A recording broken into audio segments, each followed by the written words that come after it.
मैं Kanhaiyalal Patel, owner in NU pharma engineers and consultant. जब हमने शुरुआत की थी तब हम लोग खाली ग्रैन्युलेशन में काम कर रहे थे। आज हमने ग्रैन्युलेशन, लिक्विड और ऑइंटमेंट में भी काम कर रहे हैं। हमने कॉस्मेटिक में भी उसको ऐड किया हुआ है, जिसमें हमारा major product RMG, FBD, autocoaters, planetary mixer, ointment plant and liquid plants हैं। हमने गुजरात अहमदाबाद से स्टार्ट किया था।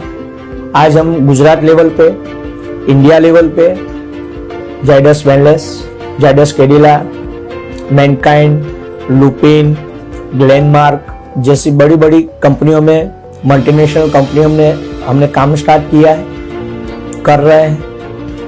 और इंटरनेशनल लेवल पे भी हम आज काम कर रहे हैं। वहाँ पे हमारे अच्छे क्लाइंट नाइजीरिया साइड में जैसे सालिना, सेम फार्मा, सीवेल सारे हमारे क्लाइंट हैं। ट्रेड इंडिया से मैं लास्ट 10 ईयर से इनके साथ जुड़ा हुआ हूँ।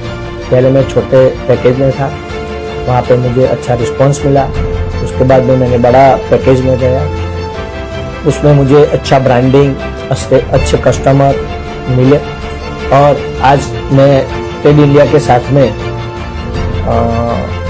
जुड़ा हुआ हूँ और उससे बहुत हैप्पी हूँ। Thank you trade India.